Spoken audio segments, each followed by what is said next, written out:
Di bawah sorot lampu pesta, iparku tersenyum lebar, mengumumkan pada dunia bahwa putraku adalah anak kandungnya. Tapi ada yang salah. Tubuh anakku terkulai lemas, matanya kosong. Saat aku sadar mereka telah membiusnya demi warisan, aku nekat naik ke panggung dan...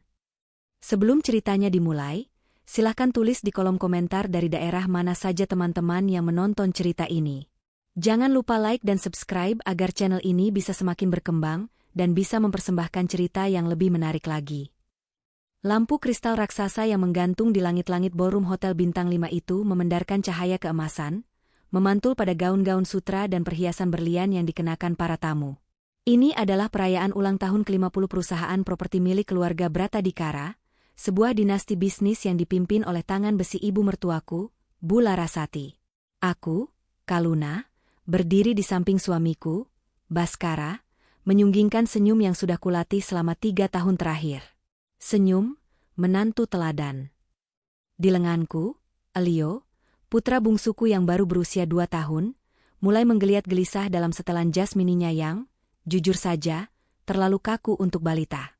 Tahan sebentar lagi, sayang, bisikku pada Elio, mencium aroma sampo bayi yang menenangkan di rambutnya. Aroma itu adalah satu-satunya hal yang terasa nyata di tengah kepalsuan pesta ini. Kaluna, tolong kondisikan anakmu. Jangan biarkan dia merengek saat Pak Menteri datang menyapa. Suara itu terdengar rendah, namun tajam seperti irisan kertas. Aku menoleh. Bu Larasati berdiri di sana, anggun dalam kebaya bludru hitam dengan sanggul yang tak memiliki sehelai rambut pun yang keluar dari tempatnya. Tatapannya bukan tertuju padaku, melainkan pada Elio. Ada kilatan aneh di matanya, bukan kasih sayang nenek pada cucu, melainkan tatapan seorang kolektor yang melihat barang antik langka. Dia hanya lelah. Bu, ini sudah jam 9 malam, jawabku sopan, namun tegas. Baskara, yang berdiri di sampingku, hanya diam. Dia selalu menjadi patung porselen jika ibunya sudah bicara. Lelah itu tanda kelemahan, dan Bratadikara tidak memelihara kelemahan, balas Bu Larasati dingin sebelum beralih menyapa tamu lain dengan tawa renyah yang dibuat-buat. Aku menghela napas, mengeratkan pelukanku pada Elio. Di sudut ruangan, aku melihat Marsha, adik iparku. Dia duduk sendirian di meja bundar, memutar-mutar gelas champagne yang isinya tak berkurang. Wajahnya pucat, kontras dengan dres merah menyala yang ia kenakan. Marsha baru saja kembali dari Singapura minggu lalu. Kabar angin mengatakan dia menjalani program bayi tabung yang kelima. Dan melihat kehampaan di matanya, aku tahu hasilnya lagi-lagi kegagalan. Tiba-tiba, tatapan Marsha bertemu denganku. Tidak, bukan denganku. Matanya terkunci pada Elio. Perlahan, bibirnya menyunggingkan senyum tipis yang membuat bulu kuduku meremang. Dia bangkit, berjalan gontai menembus kerumunan, mengabaikan sapaan orang-orang. "Hai, jagoan tante," sapa Marsha saat tiba di hadapanku. Suaranya serak. Tanpa meminta izin, tangannya yang dingin menyentuh pipi gembil Elio. "Tante Caca." Celoteh Elio polos. "Dia tumbuh cepat sekali, Kal," gumam Marsha, jarinya menelusuri garis rahang anakku. Matanya mirip Baskara. Tapi hidungnya mancung seperti ibu. "Iya, Sa. Dia memang perpaduan kami," jawabku, mencoba terdengar ramah meski insting keibuanku berteriak untuk mundur. "Seharusnya aku punya satu yang seperti ini," bisik Marsha, nyaris tak terdengar di antara denting gelas dan alunan musik jazz. "Tuhan itu tidak adil, ya? Kamu punya 2. Kakak sulungmu, Arka, sudah 5 tahun. Dan sekarang Elio. Kamu subur sekali, Kaluna. Seperti tikus." Aku tersentak. "Marsha, kurasa kamu sudah terlalu banyak minum." Baskara akhirnya bereaksi. "Dek, jaga bicaramu." Marsha tertawa, suara yang pecah dan menyedihkan. "Kenapa, Mas? Aku cuma memuji istrimu. Dia punya segalanya yang ibu inginkan. Pewaris. 2 orang pewaris laki-laki. Sementara aku, rahimku cuma kuburan, kan?"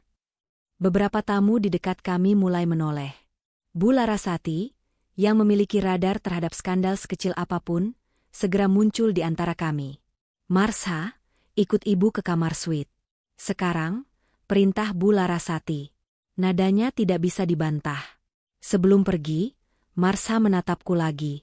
Kali ini, ada air mata yang menggenang, namun tatapannya penuh dengan kedengkian yang murni.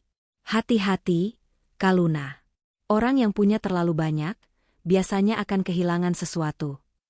Malam itu, saat kami pulang dengan mobil terpisah, aku tidak bisa melepaskan perasaan bahwa pesta itu bukan perayaan. Itu adalah panggung pembuka untuk sebuah tragedi yang sedang disiapkan khusus untukku. 3 hari setelah pesta, suasana di kediaman utama Bratadikara terasa seperti rumah duka. Bukan karena ada yang meninggal, tapi karena sebuah harapan telah resmi dimatikan. Aku dan Baskara dipanggil untuk makan siang keluarga. Istilah yang selalu digunakan Bu Larasati jika ada masalah genting. Di ruang tengah yang luas dengan perabotan bergaya Eropa klasik, Marsha duduk di sofa, menangis tanpa suara. Di hadapannya, tergeletak sebuah amplop putih berlogo rumah sakit ternama di Singapura. Vonisnya mutlak. Suara Bu Larasati memecah keheningan. Dia berdiri membelakangi kami, menatap ke arah taman luas lewat jendela besar. Rahim Marsha tidak bisa lagi mempertahankan janin. Jika dipaksakan hamil lagi, nyawanya yang jadi taruhan. Aku merasakan remasan tangan Baskara di lenganku. Dia tegang. Aku tahu betapa dia menyayangi adiknya, meski Marsha seringkali bersikap manja dan manipulatif. Aku turut prihatin. Ucapku tulus. Sebagai sesama wanita, aku bisa merasakan hancurnya hati Marsha. Mungkin ada opsi lain? Ibu pengganti, atau adopsi?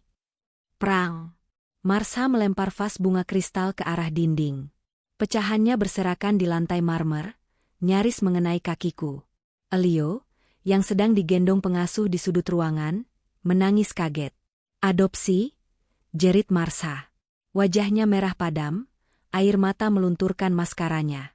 Aku tidak mau memungut anak orang lain yang tidak jelas bibit bebet bobotnya. Aku mau darah daging Bratadikara. Aku mau anak yang mewarisi mata ibu, hidung ayah, aku mau anakku sendiri. Tenang, Marsha. Baskara membentak pelan, tapi segera menciut saat Bu Larasati berbalik. Jangan bentak adikmu, Baskara, desis Bu Larasati. Dia berjalan mendekati Marsha, memeluk putrinya itu. Namun, matanya menatap tajam ke arahku. Tatapan yang menyalahkan. Seolah-olah kesuburanku adalah penghinaan bagi kemandulan Marsha. Kaluna, panggil Bu Larasati. Kenapa kamu bawa Leo ke sini? Aku terhenyak. Ibu yang menyuruh kami datang sekeluarga. Kamu seharusnya punya sedikit empati, potong Bu Larasati dingin. Melihat Leo berlarian di sini, sehat dan lucu, sementara tantenya baru saja divonis tidak bisa punya anak, kamu itu sengaja mau pamer? Sengaja mau menyiksa batin Marsha? Darahku mendidih. Tuduhan itu sangat tidak masuk akal. Bu, aku tidak bermaksud begitu. Aku. Cukup, potongnya lagi. Bawa Leo pulang. Biar Baskara di sini. Kami butuh bicara sesama keluarga inti. Kamu orang luar, sebaiknya menyingkir dulu. Kata-kata itu menampar harga diriku lebih keras daripada fisik. Orang luar. 5 tahun pernikahan, 2 orang cucu yang kulahirkan untuknya, dan aku masih dianggap orang luar. Aku mengambil Leo dari pengasuh, mendekapnya erat. Baik, Bu, aku pulang. Saat aku berjalan menuju pintu keluar, aku mendengar isak tangis Marsha mereda, berganti dengan rengekan manja. Bu, aku mau anak. Aku harus punya anak. Kalau tidak, Mas Adrian pasti akan menceraikanku. Aku tidak mau jadi janda, Bu. SSHH, tenang sayang. Suara Bu Larasati terdengar lembut, tapi mengerikan. Ibu akan urus semuanya. Kamu akan punya anak. Anak dari darah Bratadikara. Ibu janji. Langkahku terhenti sejenak di ambang pintu. Bulu romaku berdiri. Janji itu terdengar bukan sebagai penghiburan, melainkan sebagai sebuah rencana. Dan dalam keluarga ini, rencana Bu Larasati adalah hukum alam yang tidak bisa dilawan. Sepanjang perjalanan pulang, aku memeluk Leo. Entah kenapa, perasaan takut kehilangan yang luar biasa menyergapku. Aku memeriksa kunci pintu mobil 2 kali, seolah ada tangan tak terlihat yang mencoba merenggut putraku. Seminggu berlalu dengan ketenangan yang menipu. Baskara sering pulang larut malam dengan alasan, menemani Marsha yang masih terguncang. Aku mencoba mengerti. Namun, malam ini berbeda. Bu Larasati mengundang kami makan malam lagi. Hanya orang dewasa, katanya dalam pesan singkat. Aku menitipkan Arka dan Elio pada ibuku di rumah seberang kota, lalu berangkat bersama Baskara. Di dalam mobil, Baskara sangat diam. Dia mengetuk-ngetukkan jarinya ke setir, tanda dia sedang gelisah parah. Ada apa, Bas? Tanyaku. Apa ibu marah lagi? Lihat saja nanti, Lun. Tolong apapun yang ibu katakan, jangan langsung emosi, ya? Dengarkan dulu, jawabnya tanpa menoleh padaku. Perutku mulas. Apapun yang ibu katakan. Itu adalah kalimat pembuka bencana. Makan malam itu berlangsung di ruang makan pribadi yang lebih kecil dan tertutup. Tidak ada pelayan yang berjaga. Hidangan steak wagyu tersaji dingin di piringku, karena aku kehilangan selera makan. Di hadapanku, Bu Larasati duduk di ujung meja seperti ratu. Sementara Marsha duduk di sampingnya, terlihat jauh lebih segar dan ceria. Senyum Marsha malam itu aneh. Terlalu lebar. Terlalu penuh harap. Langsung saja, Bu Larasati meletakkan garpu dan pisaunya. Dentingnya menggema di ruangan sunyi itu. Kalian tahu kondisi Marsha. Adrian, suaminya, sudah memberi ultimatum. Keluarga Adrian butuh pewaris. Jika tahun ini Marsha tidak punya anak, mereka akan berpisah. Aku mengangguk pelan. Itu situasi yang sulit, Bu. Tidak sulit jika kita saling tolong-menolong, sambung Bu Larasati. Dia menatapku lurus. Kaluna, kamu punya 2 anak laki-laki. Arka sudah besar, dia penerus nama suamimu. Tapi Leo, dia masih kecil. Dia masih bisa dibentuk. Jantungku berhenti berdetak sesaat. Maksud ibu? Berikan Leo pada Marsha, ucap Bu Larasati. Datar, tanpa beban. Seolah dia sedang memintaku memberikan tas bekas yang sudah tidak kupakai. Hening. Otakku butuh beberapa detik untuk memproses kalimat itu. Aku tertawa kecil, tawa gugup. Ibu bercanda, kan? Ini lelucon untuk menghibur Marsha? Aku tidak pernah bercanda soal masa depan keluarga ini. Suara Bu Larasati mengeras. Marsha butuh anak. Kamu punya kelebihan anak. Elio memiliki darah Bratadikara, dia sempurna. Kita akan urus legalitasnya. Akta kelahirannya akan diubah. Secara hukum dan sosial, dia akan menjadi anak kandung Marsha dan Adrian. Aku membanting serbetku ke meja. Ibu gila. Elio itu anakku. Darah dagingku. Ibu pikir dia barang dagangan yang bisa dipindah tangankan? Jaga mulutmu, bentak Bu Larasati. Kaluna, dengarkan dulu. Marsha menyela, suaranya bergetar penuh antusiasme yang sakit. Aku akan menyayanginya seperti anakku sendiri. Lebih, bahkan, dia akan dapat warisan dari keluarga Adrian juga. Masa depannya akan jauh lebih terjamin daripada kalau dia cuma jadi anak kedua Baskara. Kamu nggak mau yang terbaik buat Leo? Aku menatap Marsha dengan rasa jijik yang belum pernah kurasakan sebelumnya pada manusia lain. Yang terbaik buat anakku adalah diasuh oleh ibunya. Ibu kandungnya. Bukan tantenya yang delusi. Aku menoleh ke Baskara, berharap dia menggebrak meja, membelaku. Bas, kamu diam saja? Ibumu mau mengambil anak kita. Baskara menunduk, menatap piringnya. Lun, mungkin kita bisa pertimbangkan. Kasihan Marsha. Lagi pula, kita masih bisa ketemu Leo. Kita kan satu keluarga. Duniaku runtuh. Suamiku, ayah dari anak-anakku, baru saja menyetujui penjualan putranya sendiri. Kalian semua sakit jiwa, ucapku gemetar. Aku bangkit berdiri. Jawabannya tidak. Tidak akan pernah. Sampai mati pun aku tidak akan menyerahkan Elio. Duduk, Kaluna, perintah Bu Larasati. Tenang, namun mematikan. Aku belum selesai. Aku sudah selesai, teriakku. Kalau kamu keluar dari pintu itu sekarang, kata Bu Larasati sambil menyesap anggurnya, besok pagi, pengacaraku akan mengajukan gugatan cerai atas nama Baskara. Dan bukan cuma itu, aku akan memastikan kamu kehilangan hak asuh atas Arka dan Elio. Langkahku terhenti. Ibu tidak bisa melakukan itu. Aku ibu yang baik. Pengadilan tidak akan memisahkan anak di bawah umur dari ibunya. Bu Larasati tersenyum tipis. Dia mengeluarkan sebuah map coklat dari bawah meja dan melemparkannya ke hadapanku. Buka. Tanganku gemetar saat membuka map itu. Di dalamnya ada foto-foto. Foto aku sedang berada di sebuah klub malam, terlihat mabuk, dipeluk oleh pria asing. Ada juga foto lain yang memperlihatkan aku sedang bertransaksi sesuatu yang terlihat seperti obat-obatan terlarang di gang gelap. Ini palsu, bisikku. Napasku sesak. Aku tidak pernah ke tempat ini. Ini editan. Teknologi sekarang canggih, Kaluna. Dan saksi mata bisa dibeli, ujar Bu Larasati santai. Tapi bukan cuma itu. Dia menunjuk lembaran kertas di balik foto. Itu adalah rekam medis dari seorang psikiater ternama. Di sana tertulis diagnosa bahwa aku mengidap skizofrenia dan bipolar disorder tingkat parah, dengan kecenderungan kekerasan terhadap anak. Ada catatan rinci tentang halusinasi yang kualami dan bagaimana aku pernah mencoba menyakiti Arka saat bayi. Siapa yang akan percaya ini? Aku sehat, bantahku, air mata mulai menetes karena frustrasi dan ketakutan. Dr. Herman adalah psikiater paling dihormati di kota ini. Tanda tangannya sah. Stempelnya asli, kata Bu Larasati. Di mata hukum, dokumen ini valid.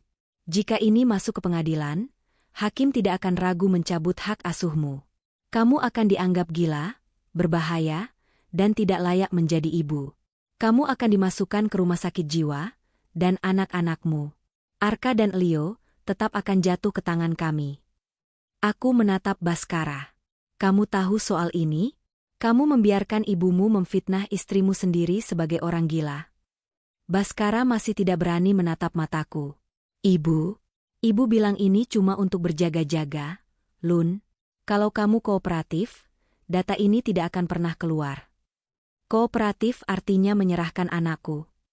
Itu solusi win-win solution, sela Marsha. Dia berdiri, berjalan memutari meja mendekatiku. Kamu berikan Elio, dan kamu tetap jadi Nyonya Baskara. Kamu tetap kaya, tetap terhormat, dan kamu masih bisa mengasuh Arka. Elio akan bahagia bersamaku. Aku cuma minta satu, Kal. Kamu masih bisa bikin anak lagi kalau mau.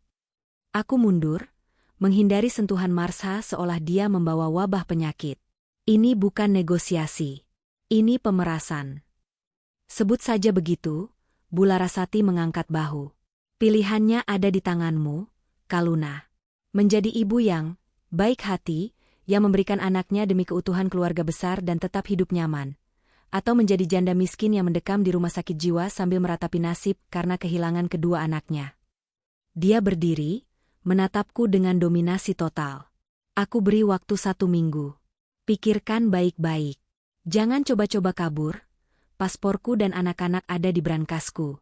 Dan jangan coba-coba lapor polisi, karena di kota ini, hukum memihak pada siapa yang membayar paling mahal. Aku menyambar tasku, berlari keluar dari ruangan itu. Lorong rumah mewah itu terasa menyempit, lukisan-lukisan leluhur di dinding seolah menertawakanku. Aku harus keluar. Aku harus menyelamatkan anak-anakku.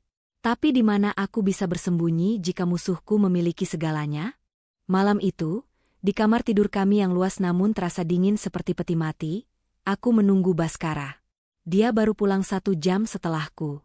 Saat dia masuk, bau alkohol menguar dari napasnya. Dia baru saja minum untuk memberanikan diri. Aku duduk di tepi tempat tidur, menatapnya tajam. Jelaskan. Baskara melepas dasinya dengan kasar. Aku lelah, Lun. Kita bahas besok.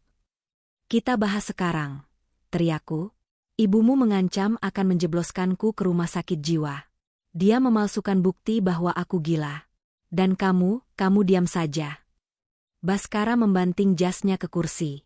Wajahnya merah, campuran antara marah dan malu. Lalu aku harus apa? Melawan ibu? Kamu tahu siapa ibu? Kalau aku melawan, dia akan mencoretku dari daftar waris. Perusahaan, rumah ini, mobil yang kamu pakai, sekolah Arka, semuanya uang ibu. Jadi harga anakmu adalah warisan? Tanyaku lirih. Hatiku hancur berkeping-keping. Pria yang kunikahi, yang berjanji melindungiku, ternyata hanyalah boneka yang takut kehilangan mainannya. Bukan begitu. Baskara duduk di lantai, menjambak rambutnya sendiri. Dia mulai menangis. Tangisan seorang pengecut. Marsha adikku satu-satunya, Lun. Dia sudah mau bunuh diri 2 kali. Kalau dia tidak punya anak, dia benar-benar akan mati. Apa salahnya kita menolong? Leo masih kecil, dia akan cepat lupa. Dia akan tumbuh dengan kasih sayang yang melimpah dari Marsha. Aku berjalan mendekatinya, berjongkok di hadapannya. Leo bukan obat untuk penyakit mental adikmu. Dan kamu lebih parah dari ibumu. Ibumu jahat karena dia monster. Tapi kamu jahat karena kamu lemah. Jangan paksa aku memilih, Lun, Ishak Baskara. Aku tidak bisa hidup miskin. Aku tidak bisa. Kamu sudah memilih, Bas, ucapku dingin. Aku bangkit berdiri, mengambil bantal dan selimut. Mau kemana? Aku tidur di kamar Arka. Mulai malam ini, jangan sentuh aku. Dan jangan pernah berpikir untuk membawa Leo keluar dari rumah ini tanpa pengawasanku. Kalau sampai Leo hilang, aku menatapnya dengan kebencian yang baru lahir. Aku akan membakar seluruh warisan yang kamu banggakan itu.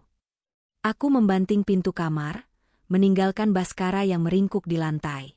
Di kamar anak-anak, aku melihat Arka dan Leo tertidur lelap. Wajah mereka begitu damai, tidak tahu bahwa badai besar sedang mengintai di atas kepala mereka. Aku berbaring di samping Leo, memeluk tubuh mungilnya yang hangat. Air mataku akhirnya tumpah. Bukan air mata sedih, tapi air mata ketakutan yang murni. Bu Larasati benar tentang satu hal, aku sendirian. Suamiku adalah musuhku. Iparku adalah predator yang mengincar anakku. Dan aku hanya punya waktu 1 minggu sebelum mereka menghancurkan hidupku sepenuhnya. Di kegelapan kamar itu, aku menyadari bahwa menjadi orang baik tidak akan menyelamatkanku. Untuk melawan iblis seperti Larasati, aku tidak bisa lagi menjadi menantu yang penurut. Aku harus menjadi sesuatu yang lain. Sesuatu yang lebih berbahaya. Pagi itu, aku terbangun bukan oleh alarm atau kicauan burung, melainkan oleh suara tawa asing dari ruang tengah. Jam dinding menunjukkan pukul 6.30 pagi. Aku tersentak, meraba sisi tempat tidur. Kosong. Leo tidak ada di sampingku. Jantungku berpacu cepat. Aku melompat turun dari kasur, berlari keluar kamar dengan piyama yang masih kusut. Pintu kamar Arka terbuka, dia masih tertidur lelap. Tapi Leo, nah, ini baru pas. Anak ganteng harus pakai baju yang pantas, bukan kaos pasar begitu. Suara itu membuat darahku mendidih. Di ruang tengah, Marsha sedang duduk di karpet bulu, memangku Leo. Di sekelilingnya berserakan kantong belanjaan bermerek Gucci Kids dan Dior Baby. Leo, anakku yang baru berusia 2 tahun, sedang didandani seperti boneka pajangan etalase. Kaos katun nyamannya yang bergambar dinosaurus, favoritnya, sudah tergeletak di lantai seperti sampah. Apa yang kamu lakukan? Suaraku serak namun tajam. Marsha menoleh, tersenyum cerah seolah tidak ada ketegangan di antara kami kemarin malam. Pagi, Kaluna. Aku cuma bantu dandani Leo. Lihat, dia gagah sekali pakai vest ini. Kan? Mirip Mas Adrian. Aku melangkah cepat, menyambar Leo dari pangkuannya. Leo kaget dan mulai merengek. Lepaskan anakku. Siapa yang izinkan kamu masuk rumahku pagi buta begini? Rumah ini milik ibu, Kaluna. Aku punya kunci duplikat. Jawab Marsha santai sambil merapikan roknya. Dia berdiri, menatapku dengan sorot mata menilai. Lagi pula, ibu bilang kamu sedang tidak stabil. Jadi aku berinisiatif membantu mengurus Leo. Kasihan kalau dia tidak terurus karena ibunya sedang depresi. Aku tidak depresi, bentakku. Dan Leo tidak butuh baju seharga 5 juta rupiah untuk makan bubur pagi. Jangan kasar di depan anak, tegur Marsha, nadanya meniru gaya bicara Bu Larasati. Oh ya, aku sudah ganti menu sarapannya. Bubur buatanmu itu terlalu banyak karbohidrat. Aku sudah pesan catering khusus gizi seimbang dari ahli nutrisi langganan ibu. Mulai hari ini, Elio makan itu. Aku menatap ke meja makan. Ada rantang makanan premium bertuliskan, Junior Gourmet. Bubur ayam yang sudah kusiapkan sejak subuh tadi, tergeser ke ujung meja, nyaris jatuh. Keluar, desisku. Kaluna, jangan emosional. Keluar. Teriakku sekuat tenaga hingga Arka terbangun dan berlari keluar kamar dengan wajah ketakutan. Keluar dari rumahku sekarang atau aku panggil satpam. Marsha terkekeh sinis.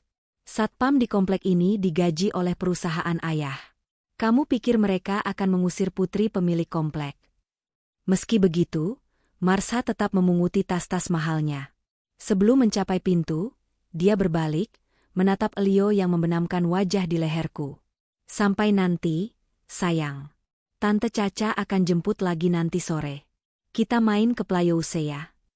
Tidak akan, potongku. Marsha hanya mengedipkan sebelah mata dan berlalu. Begitu pintu tertutup, kakiku lemas. Aku merosot ke lantai sambil memeluk Elio. Invasi ini bukan sekadar kunjungan. Ini adalah penandaan wilayah. Marsha sedang memberitahuku bahwa di dalam rumahku sendiri, aku tidak lagi memiliki kuasa. Baskara baru keluar dari kamar mandi, rambutnya basah. Dia melihatku duduk di lantai dengan napas memburu. Kenapa ribut-ribut pagi begini, Lun? Adikmu masuk ke sini, mengganti baju Leo, dan membuang makanannya, kataku, menahan tangis. Ambil kunci duplikatnya, Bas. Ganti password pintu digital kita. Baskara menghela napas panjang, wajahnya tampak lelah dan enggan. Marsha cuma mau bantu, Lun. Dia sedang excited. Biarkan sajalah. Jangan bikin masalah tambah rumit. Aku menatap suamiku tak percaya.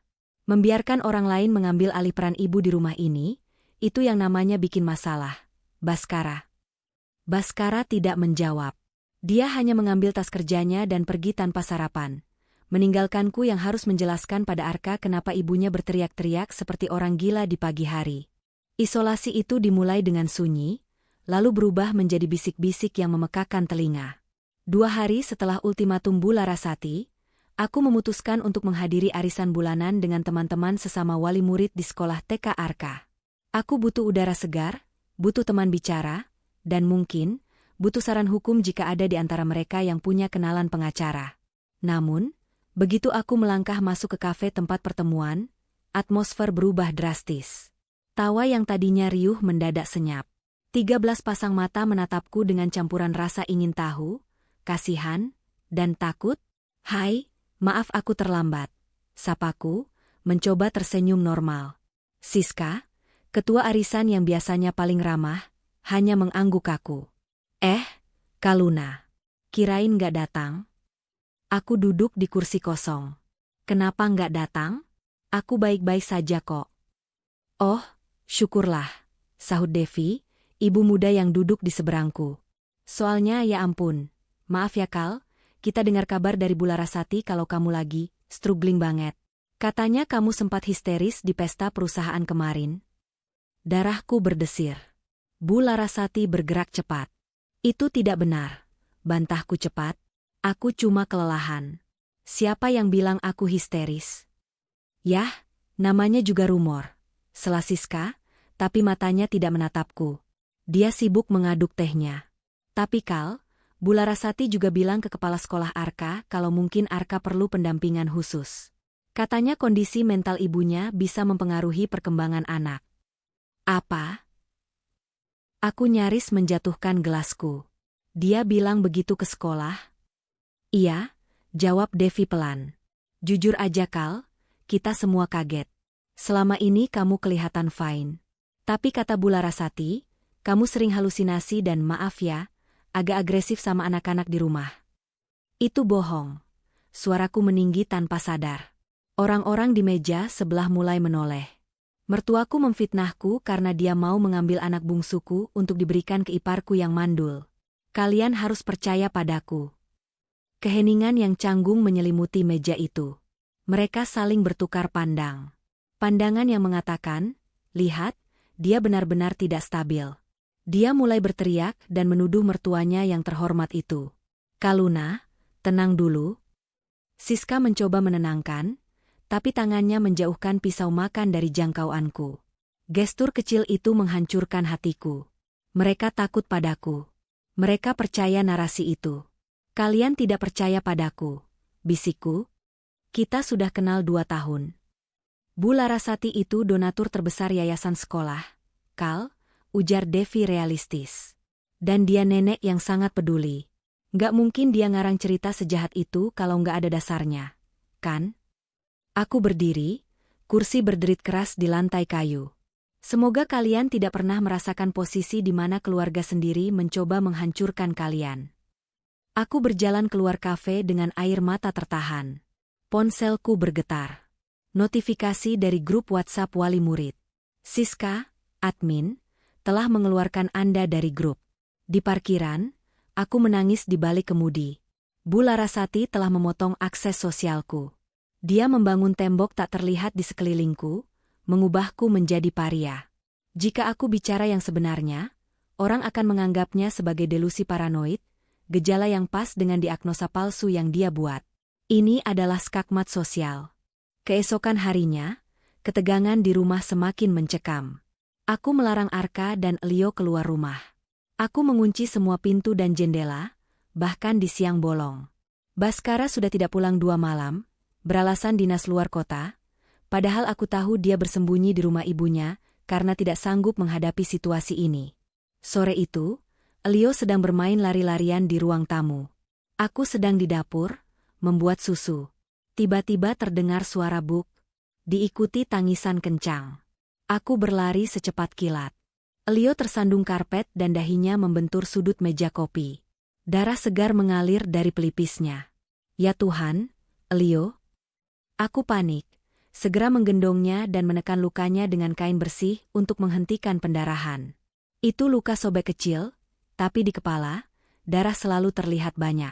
Belum sempat aku mengambil kotak P3K, pintu depan terbuka kasar. Bukan didobrak, tapi dibuka dengan kunci. Bu Larasati dan Marsha masuk, diikuti 2 orang pria berseragam paramedis swasta dan seorang pria yang memegang kamera profesional. Itu dia. Tunjuk Bu Larasati dramatis. Dokter, cepat selamatkan cucuku. Apa-apaan ini? Teriakku, masih mendekap Elio yang menangis. Dia cuma jatuh. Aku sedang menanganinya. Marsha langsung merebut Elio dari tanganku dengan kasar. Lepaskan. Kamu mau membunuhnya ya? Jangan sentuh anakku.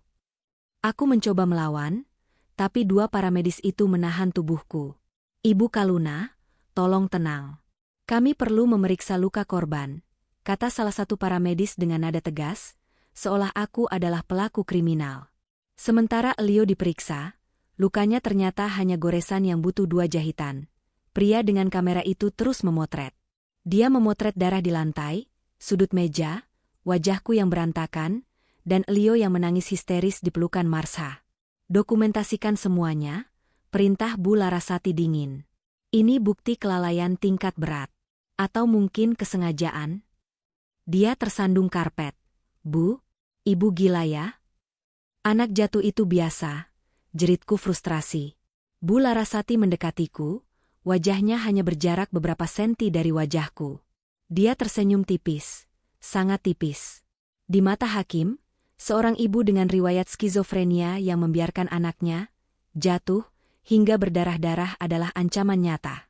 Foto-foto ini akan sangat bagus di lampiran gugatan hak asuh. Kalian menjebakku, kalian menunggu ini terjadi. Aku sadar sekarang. Mereka mungkin memantau rumah lewat CCTV tersembunyi, menunggu momen kecil untuk dibesar-besarkan. Bawa Elio ke rumah sakit keluarga, perintah Bu Larasati pada para medis. Marsha, kamu ikut di ambulans. Tidak. Elio pergi sama aku. Aku meronta, tapi pegangan para medis itu kuat sekali. Kamu tidak dalam kondisi mental yang layak untuk mendampingi pasien, ujar Bu Larasati. Tenang saja, Kaluna. Kami tidak akan mengambilnya hari ini. Kami akan mengobatinya, lalu mengantarnya pulang. Ini cuma peringatan. Peringatan betapa mudahnya kami mengambil dia kapan saja kami mau. Mereka pergi membawa Elio. Raungan tangis putraku memanggil, "Mama A," menjauh seiring ditutupnya pintu ambulans. Aku ditinggalkan sendirian di ruang tamu yang berbau amis darah, dengan pria fotografer yang mengambil satu foto terakhir, wajahku yang hancur karena putus asa, sebelum dia pun pergi. Aku tidak menelpon polisi. Aku tahu percuma. Laporan medis nanti pasti akan tertulis. Cedera akibat kurangnya pengawasan orang tua. Elio dipulangkan malam harinya, dengan perban kecil di dahi dan tatapan trauma. Dia tidak mau lepas dari pelukanku. Marsha, yang mengantarnya, tampak puas. Dia nangis terus cari kamu. Berisik, komentar Marsha saat menyerahkan Elio. Tapi tenang, pelan-pelan dia akan terbiasa sama aku. Setelah memastikan anak-anak tidur, aku menyusun rencana pelarian. Aku tidak bisa tinggal di sini lagi. Aku akan membawa anak-anak pergi ke rumah orang tuaku di desa, atau kemana saja. Aku membuka aplikasi mobile banking di ponselku. Aku berniat mentransfer semua tabunganku ke rekening adikku supaya tidak bisa dilacak. Akses detail. Rekening Anda sedang dalam status pembekuan sementara. Silakan hubungi kantor cabang. Jantungku berhenti. Aku mencoba kartu kredit. Cek limit. Limit tersedia, 0 rupiah. Aku berlari ke kamar, membuka brankas kecil tempat aku menyimpan perhiasan mas kawin dan uang tunai darurat. Brankas itu kosong. Hanya ada secari kertas dengan tulisan tangan Baskara, "Maaf, Lun. Ibu bilang lebih baik aset kita diamankan dulu supaya kamu tidak melakukan hal impulsif. Ini demi kebaikanmu. Baskara bajingan," teriakku, meremas kertas itu hingga hancur. Aku memeriksa dompetku. Hanya ada uang tunai 150.000 rupiah. Tidak cukup untuk tiket bus keluar kota bertiga, apalagi untuk hidup. Bensin mobil pun nyaris habis. Bu Larasati benar-benar mematikan semua sumber dayaku. Dia ingin aku kelaparan, putus asa, dan tidak punya pilihan selain menyerah. Tanpa uang, aku tidak bisa menyewa pengacara. Tanpa uang, aku tidak bisa kabur. Tanpa uang, aku hanyalah tawanan di rumah mewah ini. Pukul 2 pagi, aku mencoba menelpon satu-satunya orang yang mungkin bisa membantu, Raka, teman lama yang jadi pengacara. Tapi nomornya tidak bisa dihubungi. Tiba-tiba ponselku berbunyi. Pesan masuk dari nomor tidak dikenal. "Jangan hubungi Raka lagi. Kami tahu dia punya catatan buruk, pernah disuspend Pradi 2 tahun lalu. Kalau kamu menyeret dia ke masalah ini, karirnya akan tamat selamanya. Sayangi temanmu." Ponsel itu terlepas dari tanganku. Mereka menyadapku. Mereka tahu setiap langkahku. Rasa dingin merambat dari ujung kaki hingga ke kepala. Aku merasa seperti tikus yang berlari di dalam labirin kaca. Aku bisa melihat jalan keluar, tapi setiap kali aku mencoba mencapainya, wajahku menabrak dinding tak terlihat. Sisa waktu tinggal 2 hari dari ultimatum 1 minggu itu. Pagi ini, aku harus mengantar Arka ke sekolah. Aku tidak punya pilihan selain membawa Elio ikut serta, karena aku tidak berani meninggalkannya sedetik pun. Aku mengemudi dengan paranoid, terus melihat spion, takut ada mobil yang mengikuti. Sesampainya di sekolah Arka, aku menggandeng kedua anakku. "Arka, belajar yang pintar ya. Nanti Mama jemput tepat waktu. Jangan pulang sama siapapun selain Mama. Oke? Bahkan kalau nenek atau Tante Marsha yang jemput, kamu harus tolak." Lari ke Bu Guru. Arka mengangguk bingung. "Kenapa, Ma? Nenek jahat?" Pertanyaan itu menusuk hati. "Enggak, sayang. Cuma lagi ada masalah orang dewasa." Setelah Arka masuk gerbang, aku berbalik hendak kembali ke mobil bersama Elio. Tiba-tiba, sebuah tangan membekap mulutku dari belakang. Bukan bekap yang menyakitkan, tapi cukup untuk membuatku kaget setengah mati. "Jangan teriak, Mbak Kaluna. Ini saya, Pak Ujang," bisik suara itu. Itu supir pribadi Bu Larasati.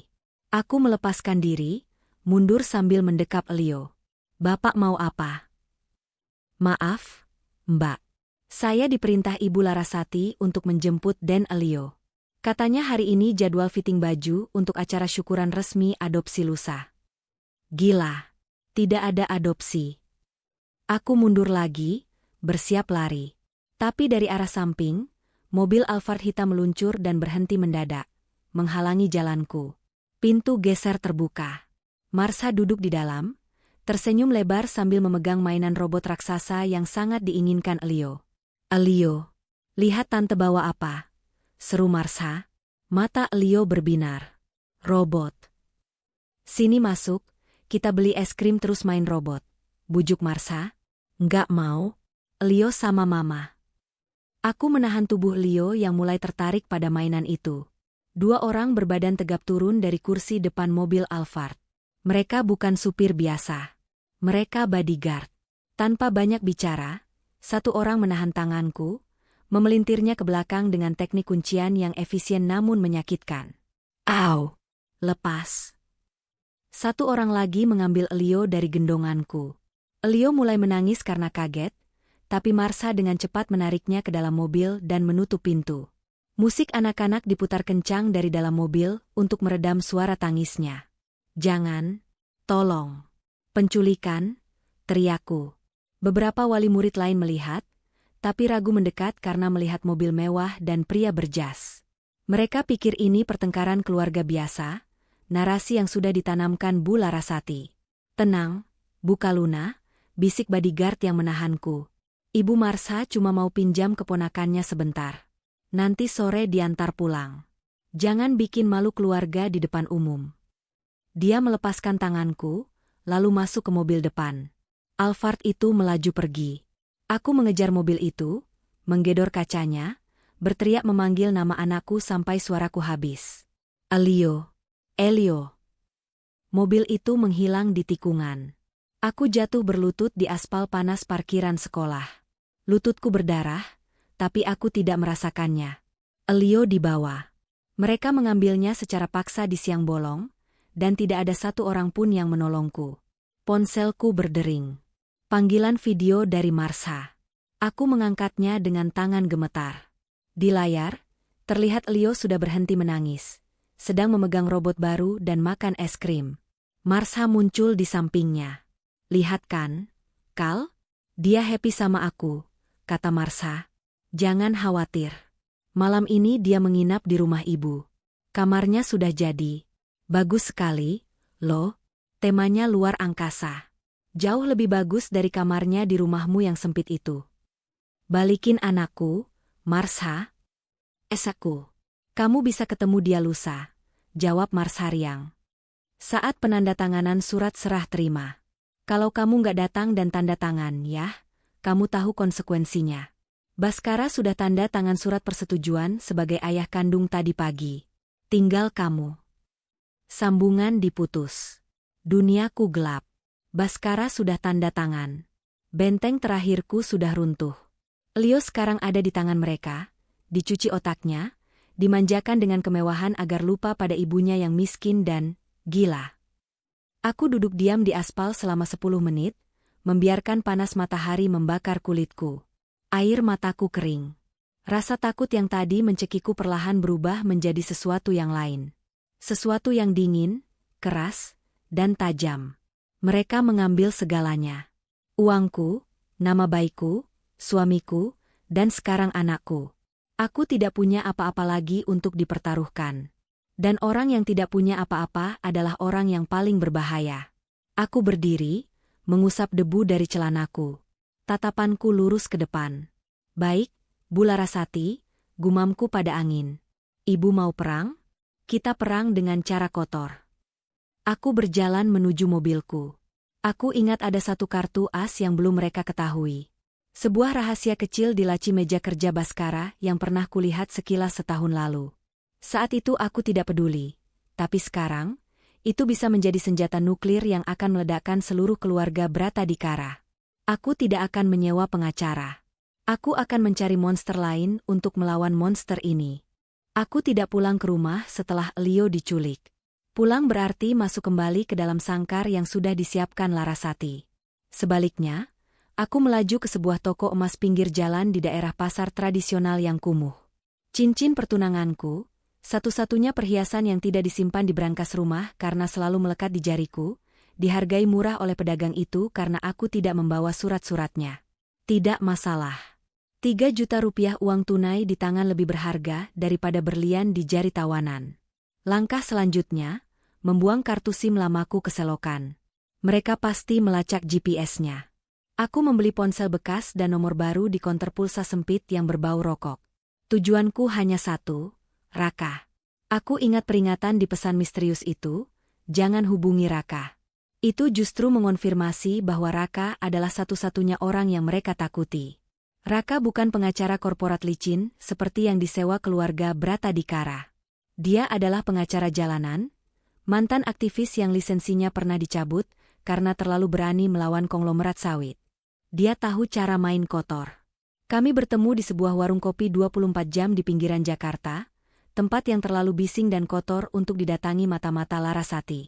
Raka terlihat lebih tua dari masa kuliah, matanya cekung dan kemejanya kusut. Tapi sorot matanya tajam saat mendengarkan ceritaku. Mereka main rapi, Kal, ujar Raka setelah melihat foto-foto memar Leo dan salinan digital diagnosa palsu yang sempat kufoto diam-diam sebelum diambil Larasati. Diagnosa skizofrenia ini kartu mati. Kalau kita ajukan gugatan hak asuh sekarang, pengadilan akan menunjuk psikolog independen. Masalahnya, independen, di negara ini bisa dibeli. Larasati punya uang tak terbatas. Kita tidak bisa menang di jalur hukum normatif.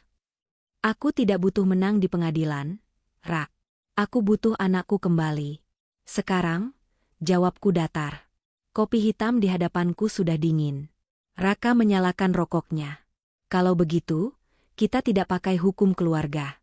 Kita pakai hukum pidana. Tapi kita butuh bukti telak. Bukan sekadar asumsi. Baskara, gumamku. Kuncinya ada di Baskara. Suamimu yang pengecut itu? Dia pengecut, tapi dia bukan psikopat seperti ibunya atau delusif seperti adiknya. Dia mencintai Leo dengan caranya yang lemah. Dan dia menyimpan rahasia. Aku pernah melihatnya menyembunyikan dokumen di laci kantor rumah setahun lalu. Dia terlihat panik saat aku memergokinya. Waktu itu aku tidak peduli, tapi sekarang... Raka menghembuskan asap rokok. Kamu harus kembali ke sana. Masuk ke kandang singa. Mainkan peranmu. Jadilah istri yang menyerah. Buat mereka lengah. Itu rencanaku. Ini berisiko, Kal. Kalau ketahuan kamu merencanakan sesuatu, mereka bisa benar-benar menghilangkanmu. Larasati bukan orang sembarangan. Aku menatap Raka lurus.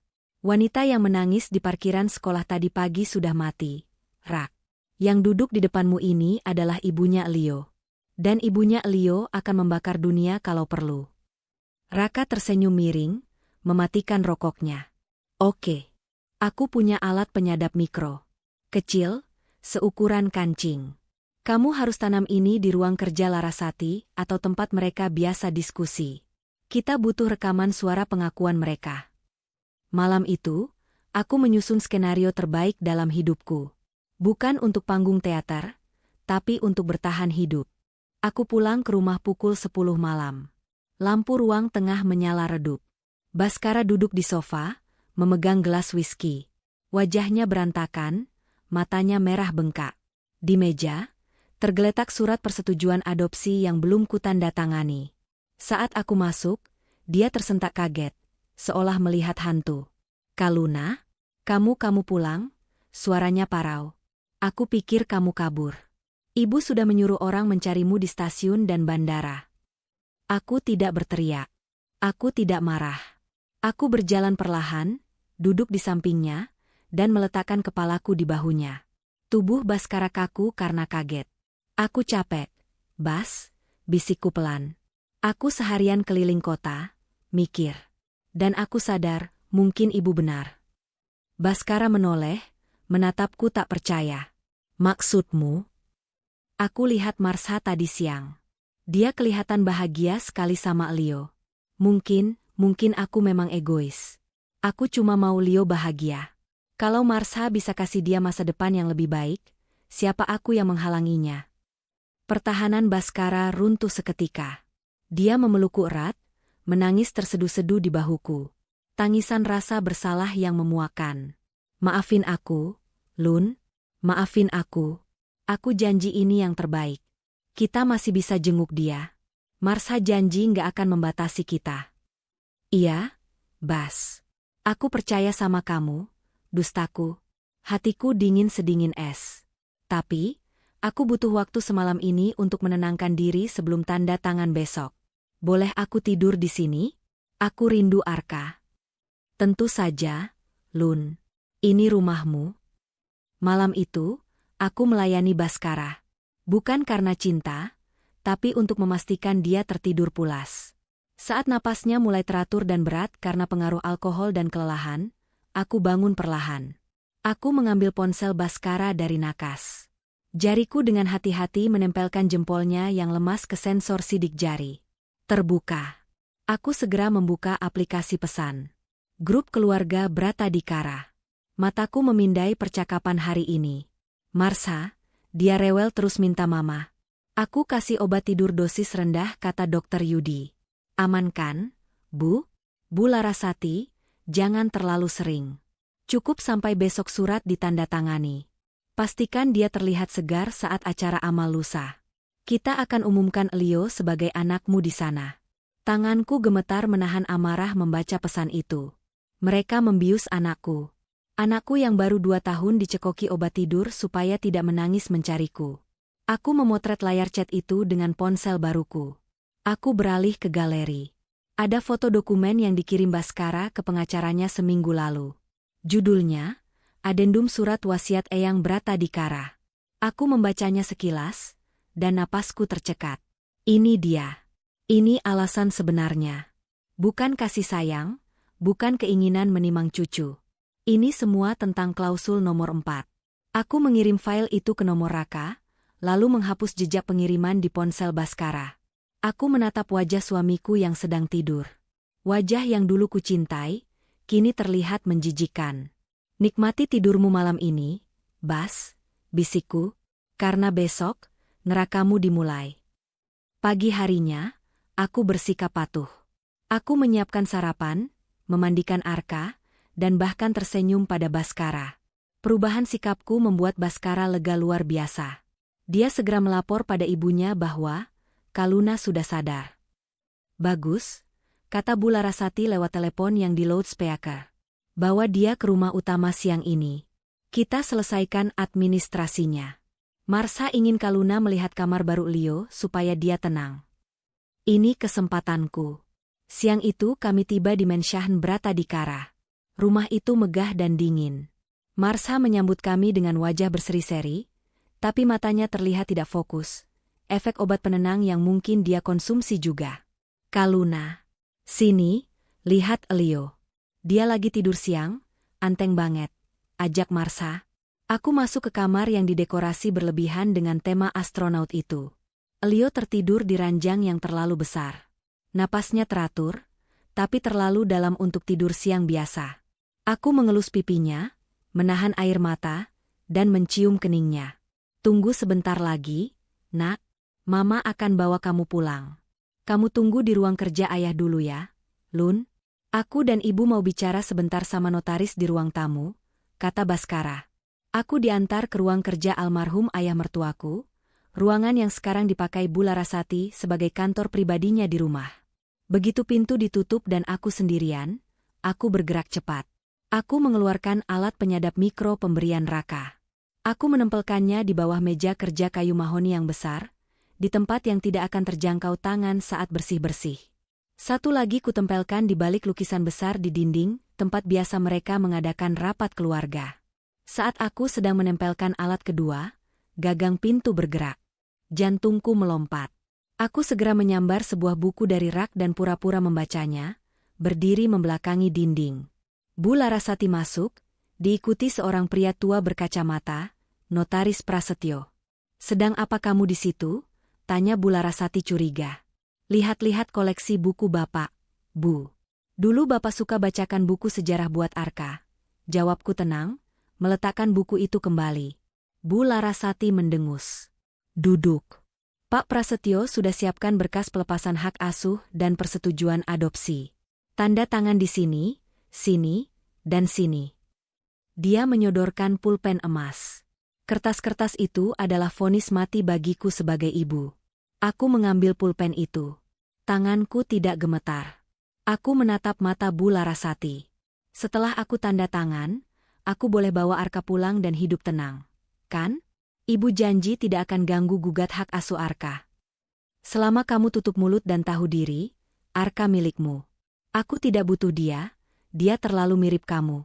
Keras kepala, jawab Bu Larasati meremehkan. Rekam. Semoga alat itu merekam ini, batinku. Aku menandatangani berkas itu. Coretan tinta di atas kertas. Mata Bu Larasati berbinar kemenangan. Dia merasa sudah menang telak. Dia tidak tahu bahwa tanda tangan di bawah tekanan dan ancaman bisa dibatalkan demi hukum jika buktinya kuat. Dan yang lebih penting, tanda tangan ini hanyalah umpan agar aku bisa keluar dari rumah ini dengan selamat hari ini, untuk mempersiapkan serangan besok. Bagus, Bu Larasati menarik berkas itu. Besok malam ada charity gala Yayasan Keluarga. Kami akan memperkenalkan Elio sebagai putra Marsha dan Adrian. Kamu dan Baskara wajib datang, tersenyum, dan dukung sandiwara ini. Kalau ada satu orang wartawan yang curiga, kesepakatan kita batal dan Arka akan kuambil. Aku akan datang, Bu. Aku akan jadi menantu yang sempurna, janjiku.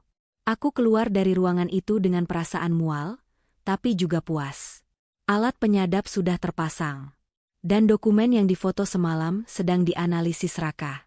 Malam itu, aku bertemu Raka lagi di dalam mobilnya yang diparkir di area gelap belakang Pasar Swalayan. Kamu benar, Kal. Ini gila, kata Raka sambil menunjukkan layar tabletnya. Matanya berbinar penuh semangat tempur. Dia membuka dokumen adendum surat wasiat yang kukirim semalam. Lihat klausul 4, tunjuk Raka. Dana perwalian, trust fund, senilai 750 miliar rupiah dan kepemilikan saham mayoritas holding Bratadikara akan jatuh kepada cucu laki-laki pertama dari garis keturunan perempuan, Marsha, jika anak tersebut lahir atau diadopsi secara sah sebelum Marsha berusia 30 tahun. Marsha ulang tahun ke-30 bulan depan. Gumamku. Tepat, sambung Raka. Kalau Marsha tidak punya anak laki-laki bulan depan, dana itu akan disumbangkan ke Badan Amal Internasional, sesuai wasiat ayah mertuamu yang idealis itu.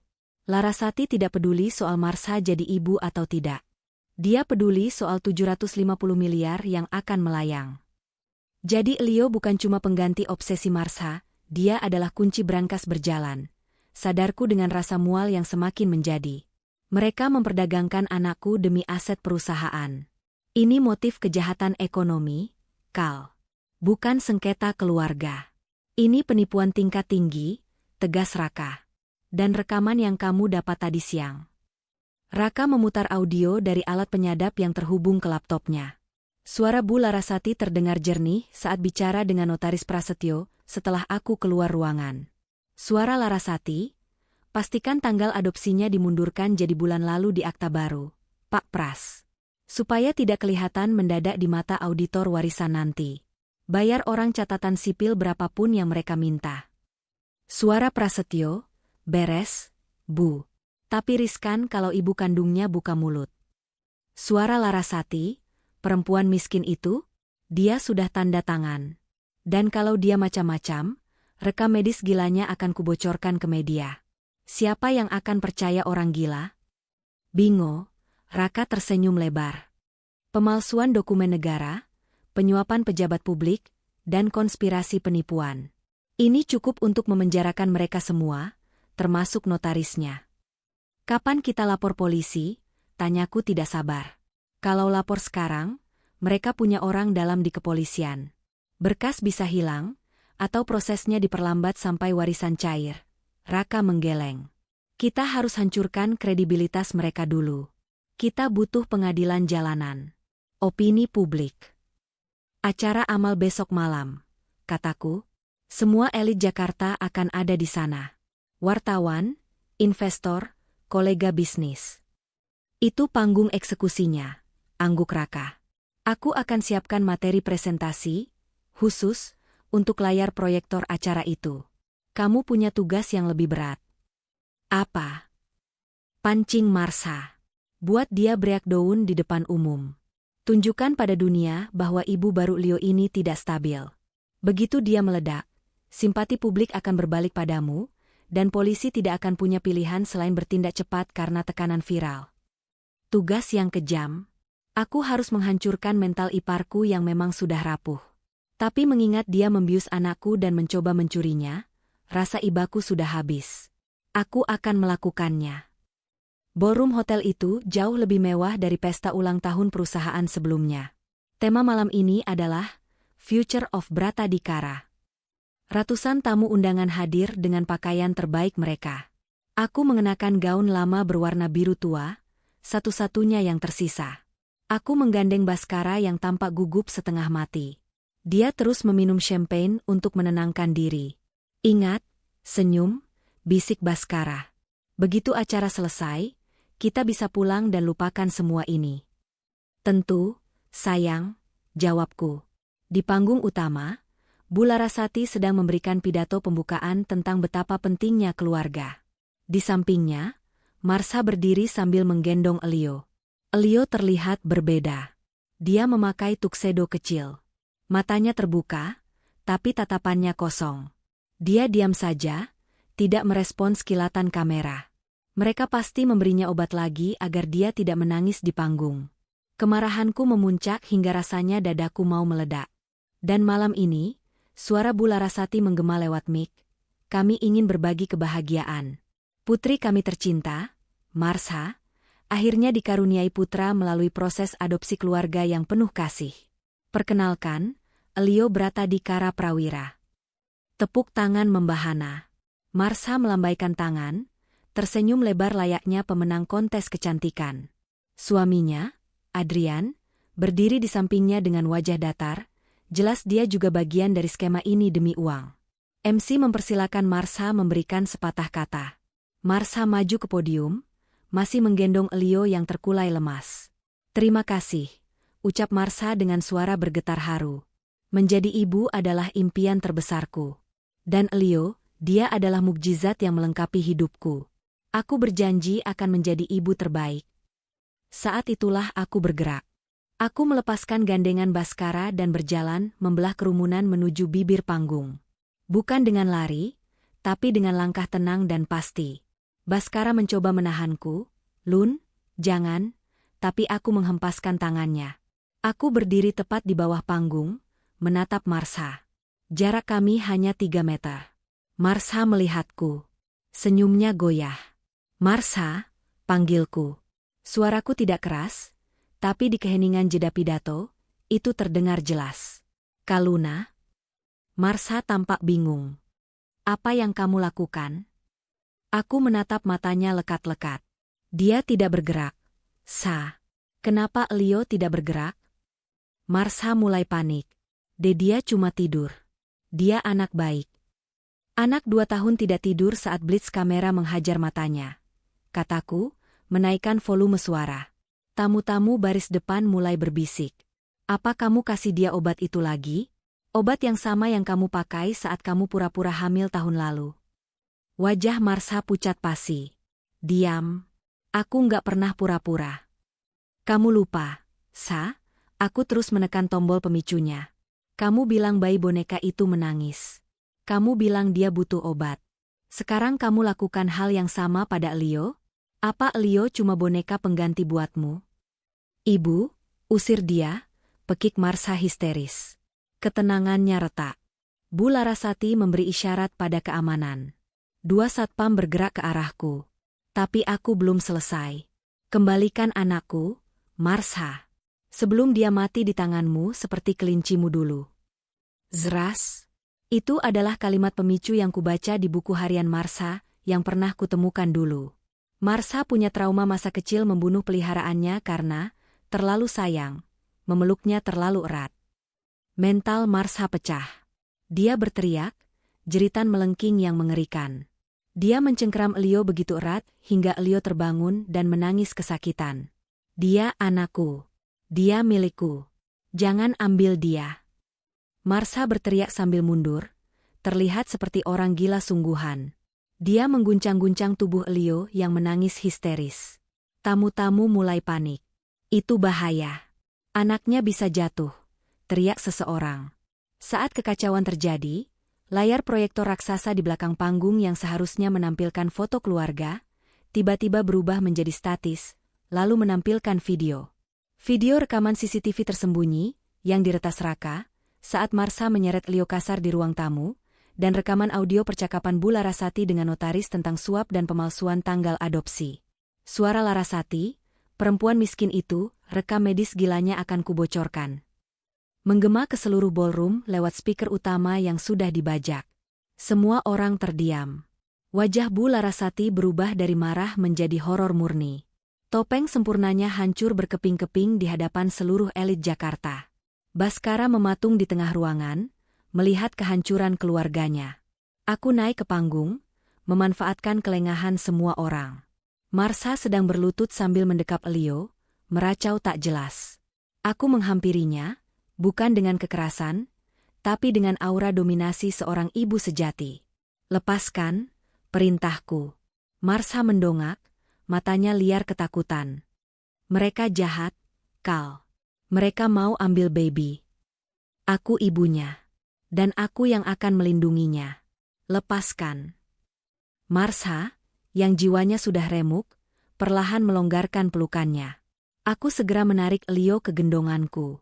Merasakan berat tubuhnya, kehangatannya, tangisannya. Aku tahu aku menang. Security. Tangkap wanita gila itu.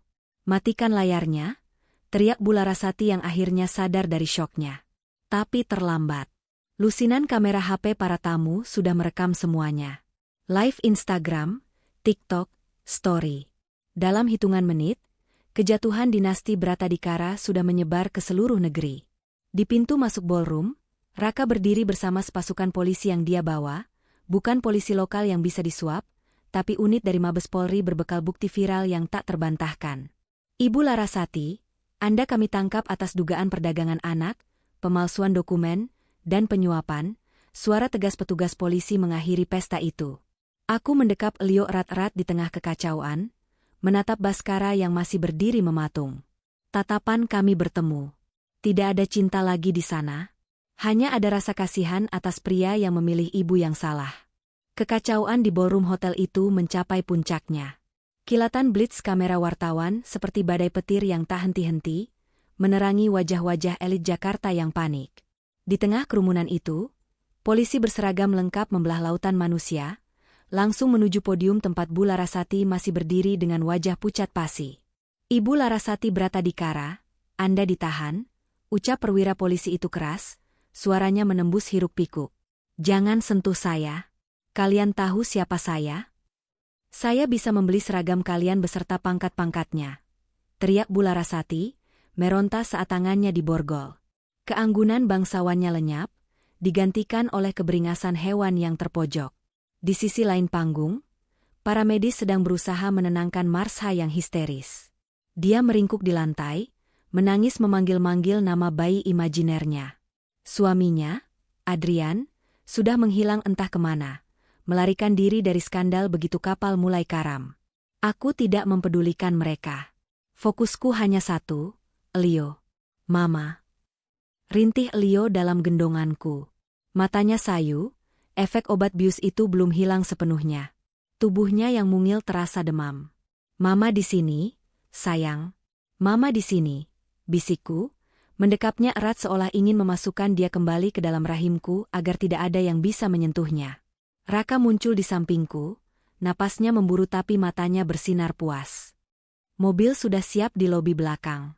Kita harus pergi sekarang sebelum wartawan menutup semua akses. Arka sudah diamankan oleh timku di rumah.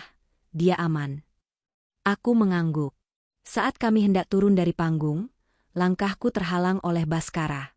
Dia berdiri di sana, di antara aku dan kebebasan. Wajahnya basah oleh keringat dan air mata, dasinya miring, jas mahalnya kusut.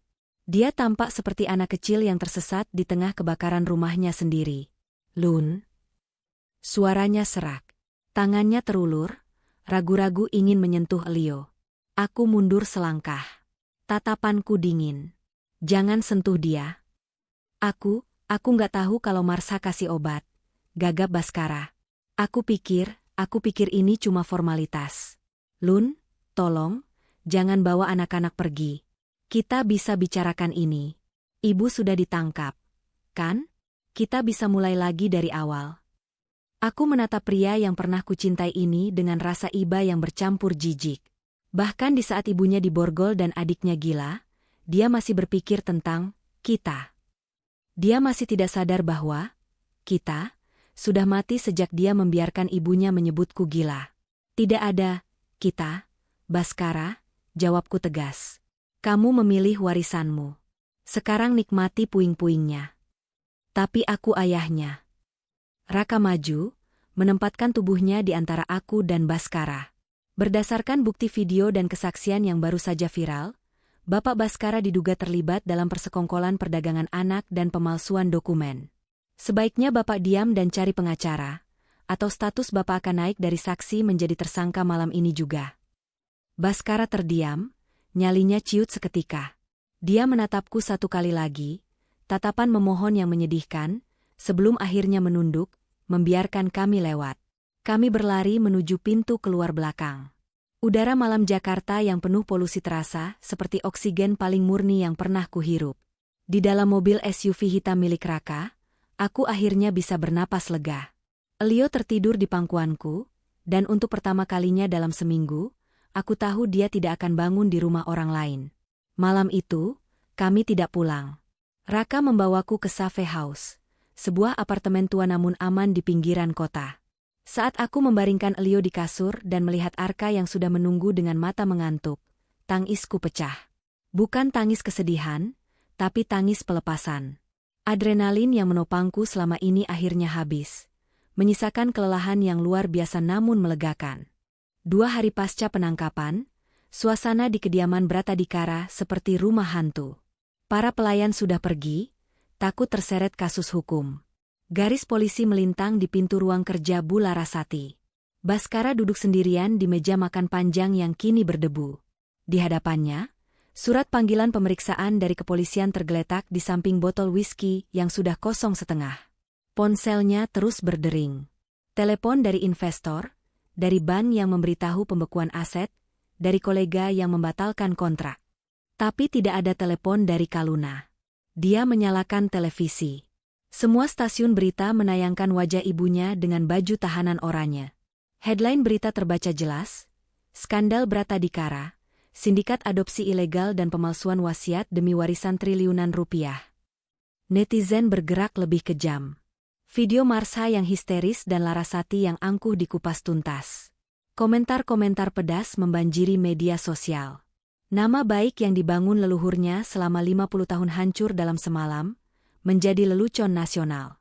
Baskara meneguk whiskinya langsung dari botol. Dia ingat kata-kata Kaluna, "Kamu jahat karena kamu lemah." Pintu depan terbuka. Pengacara keluarga, Pak Anwar, masuk dengan wajah suram. "Pak Baskara," sapa Anwar tanpa basa-basi. Situasinya buruk. Jaksa punya bukti rekaman suara Ibu Larasati yang sangat memberatkan. Notaris Prasetyo sudah bernyanyi untuk mendapatkan keringanan hukuman. Dia mengakui semuanya, termasuk keterlibatan Bapak dalam menandatangani persetujuan adopsi di bawah tangan. "Aku ditekan Ibu," gumam Baskara. "Hakim tidak peduli alasan itu, Pak," potong Anwar.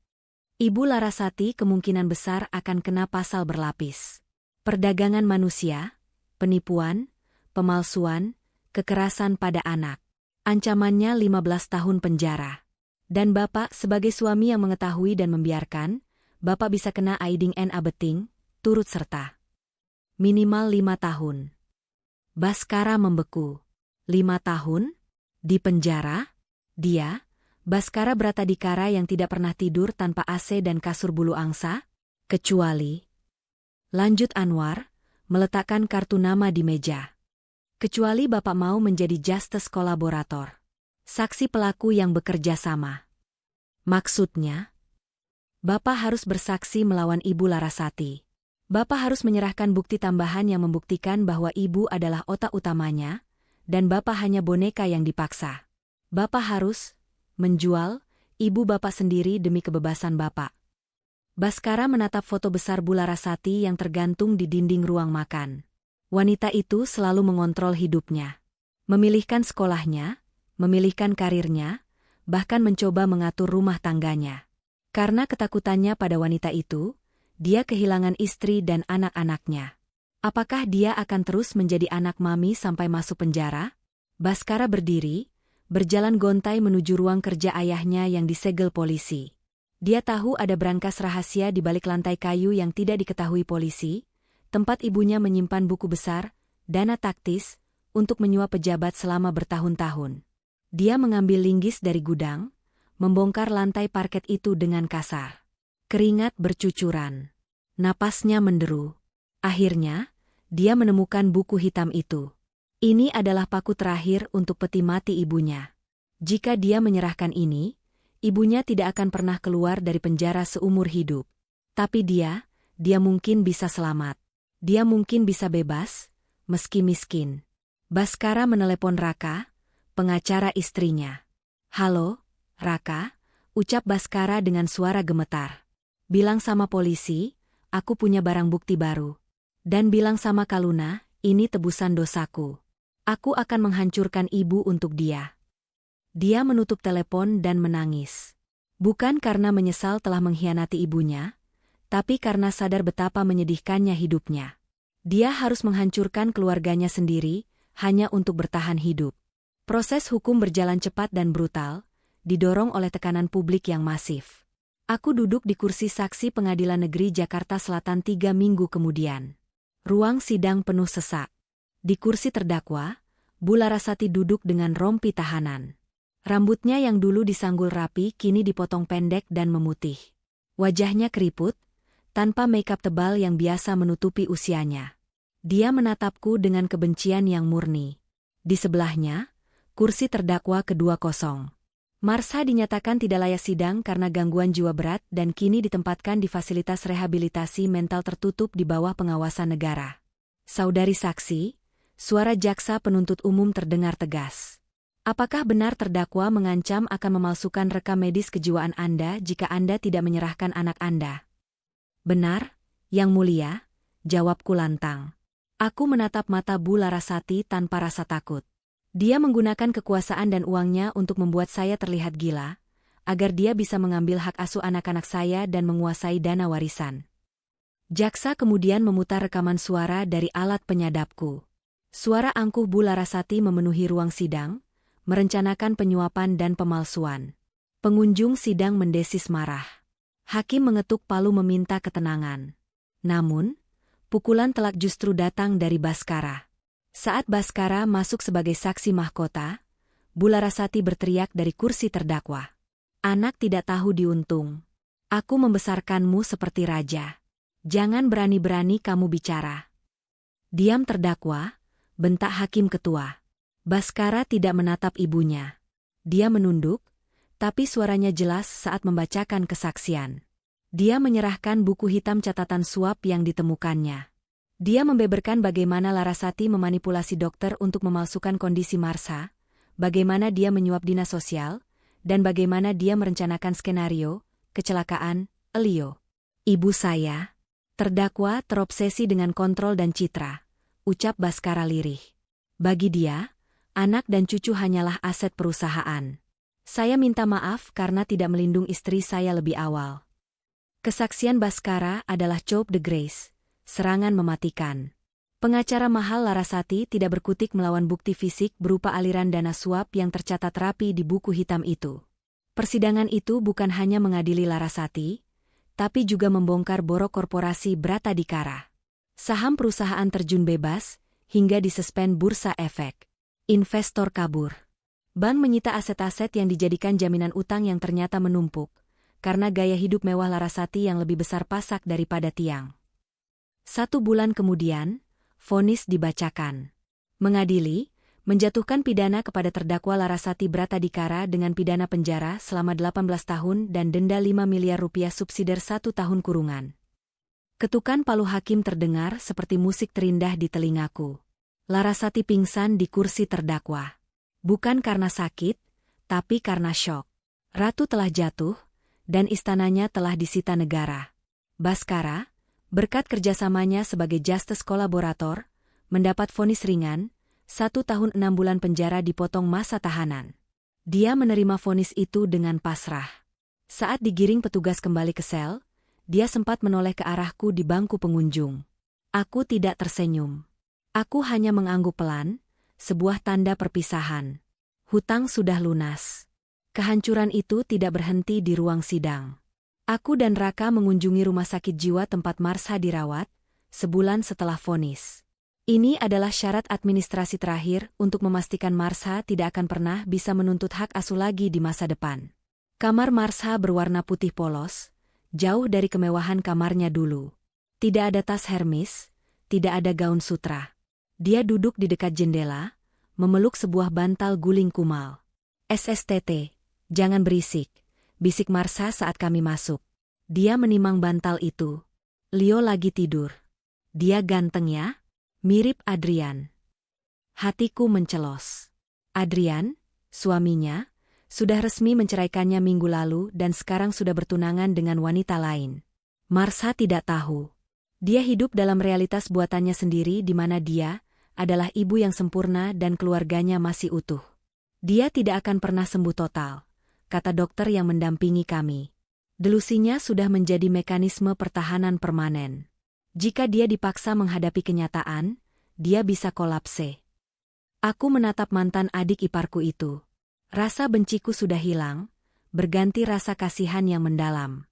Dia adalah korban pertama ibunya, dibentuk menjadi boneka cantik yang harus sempurna, ditekan untuk memberikan pewaris, hingga jiwanya retak. "Jaga diri kamu, Sa," bisikku pelan sebelum pergi. Marsha tidak menoleh, dia terus bernyanyi lagu Nursrir Himes untuk bantal gulingnya. Sementara itu, nasib Larasati jauh lebih buruk. Kabar dari sipir penjara, yang merupakan kenalan Raka, mengatakan bahwa Larasati menderita di dalam sel. Dia yang terbiasa tidur di kasur empuk dan dilayani pelayan, kini harus tidur berdesakan di sel tikus bersama narapidana kasus narkoba dan pencurian. Sifat angkuhnya membuatnya menjadi target buli narapidana lain. Makanan penjaranya sering diludahi. Dia harus mencuci bajunya sendiri dengan tangan yang kini kasar dan luka-luka. Tidak ada lagi perawatan botoks. Wajahnya merosot drastis, membuatnya terlihat seperti nenek sihir tua yang menyedihkan. Dan yang paling menyakitkan baginya, warisan itu. Sesuai wasiat asli kakek mertuaku yang akhirnya ditegakkan pengadilan, karena Marsha gagal memiliki anak dan terbukti melakukan penipuan, dana perwalian 750 miliar itu jatuh ke tangan Yayasan Amal Internasional. Uang yang diperjuangkan Larasati dengan menghancurkan hidup anak-anaknya, kini digunakan untuk membangun sekolah di pelosok Afrika dan panti asuhan di Indonesia. Ironi yang sempurna. Kerajaan Bratadikara resmi bangkrut. Rumah mewah di Pondok Indah itu disita bank dan dilelang. Mobil-mobil mewah dijual murah. Nama besar keluarga itu kini menjadi sinonim dengan ketamakan dan kehancuran. Mereka tidak hanya kehilangan uang. Mereka kehilangan kehormatan, satu-satunya hal yang paling mereka agungkan. 1 tahun kemudian, matahari pagi di Ubud, Bali, terasa hangat namun tidak menyengat. Angin membawa aroma dupa dan bunga Kamboja masuk melalui jendela dapurku yang terbuka. Aku sedang mengaduk adonan kue. Aroma vanila dan mentega memenuhi ruangan kecil toko roti milikku, Leo's Kitchen. Ya, aku menggunakan sisa tabunganku dan bantuan modal dari keluarga untuk membuka bakri kecil di sini. Jauh dari Jakarta. Jauh dari kenangan buruk. Mama. Kakak Arka ambil mainanku. Leo, yang kini sudah berusia 3 tahun dan tumbuh tinggi, berlari masuk ke dapur sambil cemberut. Kakinya belepotan tanah karena habis main di halaman belakang. "Arka, jangan ganggu adikmu," teriakku santai, tidak ada lagi nada panik atau ketakutan dalam suaraku. Arka muncul di ambang pintu, tertawa. Dia sudah kelas 1 SD sekarang, tumbuh menjadi anak laki-laki yang ceria dan protektif pada adiknya. Tidak ada lagi trauma di mata mereka. Anak-anak memiliki daya lenting yang luar biasa jika diberi cinta yang cukup. "Siap, bos." Arka memberi hormat, lalu merangkul adiknya. "Ayo El, kita cari capung lagi." Aku tersenyum melihat mereka berlari keluar. Pemandangan ini, 2 anakku bermain bebas tanpa rasa takut akan diculik atau dibius, adalah kemewahan termahal yang kumiliki. Lonceng pintu depan berbunyi. Aku mengelap tangan di apron dan berjalan ke depan. Selamat pagi, selamat dat. Kata-kataku terhenti. Di depan etalase roti, berdiri seorang pria kurus dengan kemeja flanel sederhana dan celana jeans. Rambutnya agak gondrong, wajahnya lebih tua dari usianya. Baskara. Dia baru bebas 2 bulan lalu. Aku tahu dia mencariku, tapi aku tidak menyangka dia akan menemukanku di sini. Baskara tidak masuk. Dia hanya berdiri di ambang pintu, menatapku canggung. Dia terlihat biasa. Tidak ada lagi aura arogansi orang kaya. Dia terlihat seperti pria kebanyakan yang lelah bekerja. "Hai, Lun," sapanya pelan. "Hai, Bas," jawabku datar. Jantungku berdebar, tapi bukan karena cinta atau takut. Hanya sisa-sisa memori. Aku cuma mau lihat kalian. Aku nggak akan masuk. Aku tahu aturan pengadilan. Aku nggak boleh mendekat lebih dari 100 meter tanpa izin.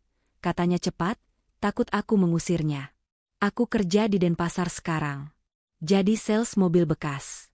Gajinya lumayan. Baguslah kalau kamu sudah menata hidup, kataku tulus. Baskara melirik ke halaman samping, tempat anak-anak sedang tertawa mengejar capung. Matanya berkaca-kaca. Kerinduan yang mendalam terpancar di sana. Dia kehilangan masa pertumbuhan emas anak-anaknya karena kepengecutannya sendiri. Mereka terlihat bahagia, gumam Baskara. Mereka sangat bahagia. Apa aku boleh menyapa mereka? Sebentar saja? Dari sini? Aku menatap pria itu. Hukum mengizinkanku menolak. Hatiku yang dulu terluka berteriak untuk mengusirnya. Tapi aku melihat Arka dan Elio. Mereka berhak tahu bahwa ayah mereka masih ada, meski ayah mereka pernah salah jalan. Memaafkan bukan berarti melupakan, tapi melepaskan beban di hatiku sendiri. "Arka, Elio, ada tamu," panggilku. Anak-anak berlari mendekat. Saat melihat Baskara, Arka berhenti. Dia mengenali wajah itu, meski sudah agak lupa. "Ayah," panggil Arka ragu. Baskara jatuh berlutut, menangis. "Hai, jagoan." "Hai, Elio." Elio bersembunyi di balik kakiku, dia tidak ingat Baskara sama sekali. Itu hukuman terberat bagi Baskara, menjadi orang asing bagi anak kandungnya sendiri. Pertemuan itu singkat. Hanya 5 menit. Baskara memberikan mainan mobil-mobilan murah yang dia beli, lalu pamit. Dia tahu dia tidak punya tempat lagi di hidup kami. "Aku pergi, Lun." "Terima kasih," ucapnya sebelum naik ke motor bebek tua yang diparkir di depan toko. Aku melihatnya menjauh hingga hilang di tikungan jalan. Aku menutup pintu toko, membalik papan tulisan menjadi "Open". Raka keluar dari ruang belakang, membawa nampan berisi roti hangat yang baru matang. Dia memang sedang liburan di sini, dan ya hubungan kami mulai berkembang menjadi sesuatu yang lebih dari sekadar klien dan pengacara, meski kami menjalaninya pelan-pelan. "Dia sudah pergi?" tanya Raka. "Sudah," jawabku tersenyum. "Masa lalu sudah pergi." Aku mengambil 1 roti hangat, mematahnya jadi 2, dan memanggil anak-anak untuk camilan sore. Matahari terbenam di ufuk Bali, mewarnai langit dengan semburat ungu dan jingga. Aku, Kaluna, seorang janda yang pernah dianggap gila, yang pernah diancam akan dimiskinkan, kini berdiri tegak di atas kakiku sendiri. Aku memeluk anak-anakku, darah dagingku yang tak tertukar, yang akan kujaga dengan nyawaku sampai akhir masa. Dan untuk pertama kalinya dalam waktu yang sangat lama, hidup terasa sempurna. Benar-benar sempurna.